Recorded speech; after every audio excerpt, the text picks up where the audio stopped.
Bonjour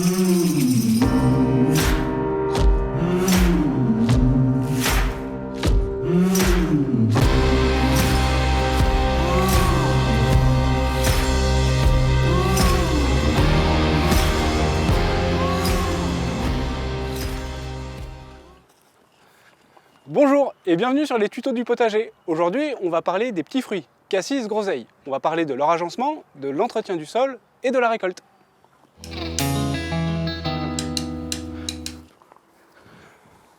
Pour l'agencement, nous on a décidé de travailler avec des blocs constitués de cassis ou de groseilles, entourés d'arbres ou d'arbustes qui ne sont ni du cassis ni de la groseille.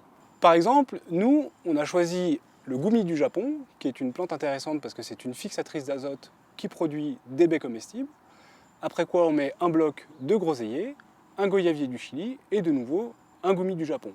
C'est une proposition, mais n'hésitez pas à faire avec des arbustes qui vous plaisent. Ce découpage permet de limiter la propagation des pathogènes et des insectes ravageurs. L'organisation en ligne permet au besoin d'installer une structure pour y mettre un filet, afin d'éviter les insectes ravageurs et les oiseaux, et de faciliter le travail de récolte et d'entretien. Et maintenant, on va voir l'entretien du sol. Nous, on a choisi de travailler avec une toile tissée. L'avantage, c'est que ça va limiter la concurrence avec les adventices, les mauvaises herbes. Typiquement, une qui nous embête quand même beaucoup sur le cassis et la groseille, c'est le liseron qui a une tendance à s'enrouler un petit peu partout dans l'arbre et qui est compliqué à venir démêler. Du coup, cette toile tissée nous permet d'éviter de l'avoir. Quand on travaille sur une toile tissée, il faut toujours avoir en dessous de la matière organique en décomposition. Ça peut être de la paille, ça peut être du foin, ça peut être des feuilles, mais toujours quelque chose pour nourrir le sol, pour que le sol puisse nourrir nos cassissiers et nos groseilliers. Là, je viens d'ouvrir ma toile tissée et je remarque que la matière organique en décomposition manque, c'est-à-dire qu'on n'a pas assez de choses pour nourrir notre sol, donc il va falloir en remettre. Par contre, ce que j'observe aussi, c'est qu'on a beaucoup de tiricules qui sont des déjections de vers de terre, ce qui m'indique que le sol est plutôt en bonne santé. Quand on installe une toile tissée, il faut aussi penser à chaque fois à mettre un tuyau d'arrosage, donc ici un goutte à goutte, pour irriguer au besoin les cassissiers et les groseilliers.